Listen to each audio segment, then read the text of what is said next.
Halo, apa kabar? Assalamualaikum warahmatullahi wabarakatuh. Selamat berjumpa kembali dengan Pak Dayat, Guru Ekonomi SMA Negeri 35 Jakarta. Kali ini kita akan membahas tentang jurnal pembalik yang merupakan tahapan terakhir atau materi terakhir dari siklus akuntansi perusahaan jasa. Tapi sebelum kita melanjutkan materi, seperti biasa, Bapak ingin mengingatkan bahwa lakukanlah 3M. Memakai masker, menjaga jarak, dan sesering mungkin mencuci tangan dengan menggunakan sabun dan air yang mengalir. Mudah-mudahan kita dijauhkan dari segala macam penyakit dan bangsa kita secepatnya diberikan kesehatan, diberikan kesejahteraan oleh Yang Maha Kuasa sehingga bisa kembali menjalani kehidupan secara normal. Materi ini merupakan kelanjutan dari materi yang sudah kita bahas, yaitu bagian dari siklus akuntansi perusahaan jasa, tepatnya bagian dari tahapan penutupan siklus akuntansi. Nah, ini kompetensi dasarnya masih sama, menganalisis tahap penutupan siklus akuntansi perusahaan jasa, kemudian membuat penutupan siklus akuntansi perusahaan jasa. Indikatornya, menganalisis jurnal penutup sudah, menganalisis buku besar setelah penutup sudah, menganalisis neraca saldo setelah penutupan juga sudah. Tinggal yang terakhir, jurnal pembalik. Sementara dua yang terbawah tinggal melaksanakan dan berlatih. Mudah-mudahan dengan mempelajari materi ini dari awal sampai akhir, kalian sudah siap untuk menjadi pengusaha yang bisa menghitung laporan keuangan sendiri dari awal sampai akhir, terutama untuk usaha yang berhubungan dengan jasa, seperti membuka usaha jahit, bengkel, salon, dan sejenisnya. Ini sekedar mengingatkan, ini peta konsepnya, jurnal penutup sudah, buku besar penutup sudah, neraca saldo setelah penutupan sudah, dan sekarang jurnal pembalik. Apa itu jurnal pembalik? Nah, jurnal pembalik ini adalah jurnal yang dibalik. Nah, sesuai namanya pembalik, jurnal yang dibalik. Yang dibalik apa? Yang dibalik adalah data jurnal penyesuaian. Data jurnal penyesuaian. Kenapa harus dibalik? Nah, untuk menjaga konsistensi dari sistem akuntansi yang dipakai dan untuk menghindari kesalahan mencatat pada waktu menerima atau membayar kas. Hanya yang jadi catatan, tidak semua data jurnal penyesuaian dibuatkan jurnal pembalik. Yang dibuatkan jurnal pembalik adalah jurnal penyesuaian yang mengandung akun real baru. Maksudnya di neraca saldo dicatat sebagai akun nominal. Jadi kalau di neraca saldo ada akun yang dicatat itu akun nominal, maka berarti itu belum ada akun realnya. Itulah yang perlu dibuatkan jurnal pembalik.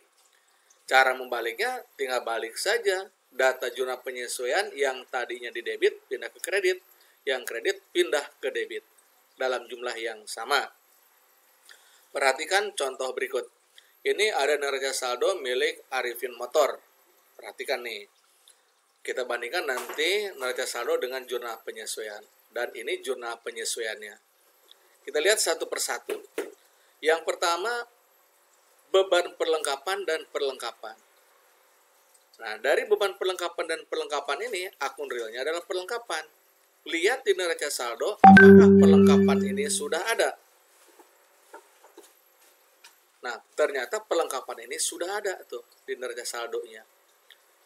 Karena sudah ada, berarti tidak perlu dibuat jurnal pembalik. Yang kedua, beban penyusutan peralatan dan akumulasi penyusutan peralatan. Mana akun realnya? Akun realnya adalah akumulasi penyusutan peralatan. Lihat di neraca saldo, sudah ada belum? Ternyata sudah ada.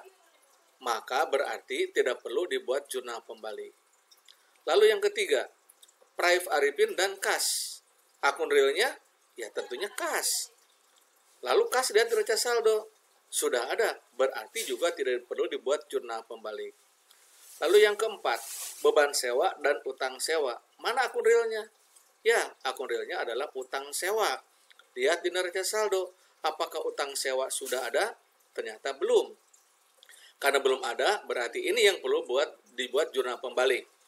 Nah, beban sewa dan utang sewa dibuat jurnal pembalik, tinggal dibalik. Utang sewa yang tadinya kredit pindah ke debit, beban sewa yang tadinya debit pindah ke kredit dengan saldo dengan angka yang sama, yaitu 500.000. Kemudian yang terakhir, beban gaji dan utang gaji. Mana akun realnya? Utang gaji. Lihat di neraca saldo, belum ada juga. Berarti yang terakhir ini juga perlu dibuat jurnal pembalik. Dengan cara membalik, utang gaji di debit, beban gaji di kredit senilai 1.500.000. Nah, maka jadilah jurnal pembalik seperti ini. Arifin Motor, jurnal pembalik. Nah, periodenya yang harus kita lihat. Jurnal pembalik ini disusun pada awal periode berikutnya. Kalau tadi Arifin Motor membuat laporan keuangan tanggal 31 Juli, maka jurnal pembalik dibuat di awal, yaitu tentunya 1 Agustus 2020. Nah, ini cara membuatnya seperti ini, tanggalnya tanggal 1 itu, karena awal periode untuk periode berikutnya, bulan Agustus. Jumlahkan. Ya, mudah ya untuk jurnal pembalik. Tinggal kalian berlatih saja, insya Allah cepat bisa. Tapi untuk meningkatkan pemahaman, Bapak memberikan contoh dulu. Ini contoh soal kalau ada ulangan. Kalau dulu soal ini ada di UN. Kalau sekarang paling di US atau di penilaian harian. Perhatikan di sini ada neraca saldo. Ini kertas kerja milik Makmur Jaya. Ada neraca saldo, ada AJP, ada neraca saldo disesuaikan, ada rugi laba, ada neraca. Fokusnya di sini, neraca saldo dan AJP. Perhatikan. Yang ada di neraca saldonya berarti yaitu akun-akun yang ada data rupiahnya. Berarti ada kas, peralatan, akumulasi penyusutan peralatan kantor, asuransi dibayar di muka, kemudian beban gaji. Itu yang ada di neraca saldo. Sementara utang gaji tidak ada data di neraca saldo, berarti sebetulnya ini tidak ada data. Berarti di neraca saldo belum ada. Beban perlengkap, beban penyusutan peralatan kantor juga belum ada. Beban asuransi juga belum ada.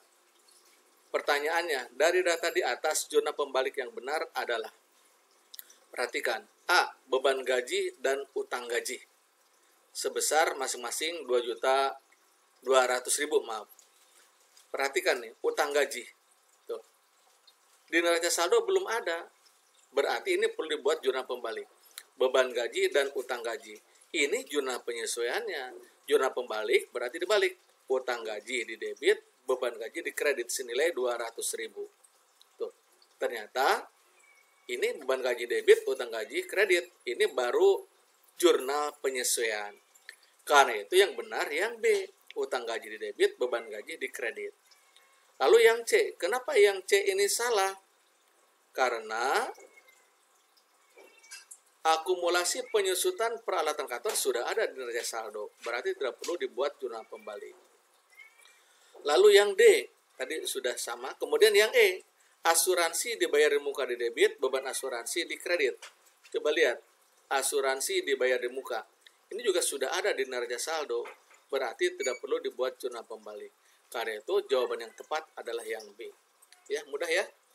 Mudah-mudahan kalian bisa memahaminya dan bisa belajar mandiri, kemudian kerjakan tugas-tugas yang ada supaya lebih paham.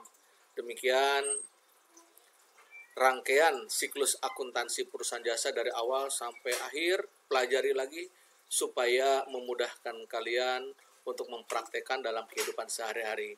Begitu juga ini akan bermanfaat bagi kalian yang akan melanjutkan ke perguruan tinggi, baik yang ngambil jurusan ekonomi, manajemen, apalagi akuntansi. Demikian, sampai jumpa. Assalamualaikum warahmatullahi wabarakatuh.